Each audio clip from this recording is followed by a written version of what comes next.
അപ്പോൾ ഉണ്ടല്ലോ Christmas vacation ആഘോഷിക്കാൻ വേണ്ടി ഞാനും മക്കളോ എല്ലാവരും കൂടെ വീട്ടിലോട്ട് വന്നിട്ടുണ്ടായിരുന്നു കേട്ടോ, എൻ്റെ വീട്ടിലോട്ട്. അങ്ങനെ വീട്ടിൽ നിന്ന് എല്ലാവരും കർണാടകയിലുള്ള ഒരു ക്ഷേത്രത്തിലോട്ട് പോകുന്നുണ്ടായിരുന്നു കേട്ടോ. അങ്ങനെ നമ്മളും അവരുടെ കൂടെ കൂടിയിട്ടുണ്ട്.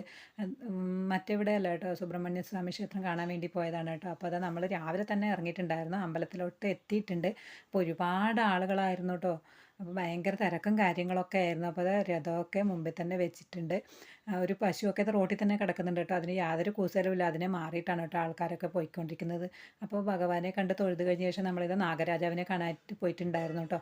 അപ്പം ഒരു പുഴയൊക്കെ കടന്ന് പോയിട്ടുണ്ടായിരുന്നു. അങ്ങനെ നാഗരാജാവിനെയൊക്കെ കണ്ടു കഴിഞ്ഞ ശേഷം അതിനടുത്തായിട്ട് ചെറിയൊരു പാർക്കും കാര്യങ്ങളൊക്കെ ഉണ്ടായിരുന്നു കേട്ടോ. അത് കണ്ടപ്പോൾ തക്കടും കണ്ണനൊക്കെ ഓടി പോയിട്ടുണ്ടായിരുന്നു അങ്ങോട്ട്. അങ്ങനെ പാർക്കിലൊക്കെ പോയിട്ട് കുറച്ച് ഫോട്ടോസും കാര്യങ്ങളൊക്കെ എടുത്തിട്ടുണ്ടായിരുന്നു കേട്ടോ. അതൊക്കെ കഴിഞ്ഞിതാ തക്കടവും മുമ്പിൽ തന്നെ നടക്കുന്നുണ്ട് കേട്ടോ. അത് കഴിഞ്ഞ് നമ്മളിതാ ഒരു മീനൊക്കെ ഉള്ള സ്ഥലമുണ്ടെന്ന് പറഞ്ഞാൽ അവിടെ കാണാനായിട്ട് പോയിട്ടുണ്ടായിരുന്നു. അത് കഴിഞ്ഞ് നമ്മളിതാ വീട്ടിലോട്ട് തിരിച്ചിട്ടുണ്ട് കേട്ടോ. അപ്പോൾ അവിടുന്ന് കുറച്ച് വന്ന ശേഷം അത് ഒത്തിരി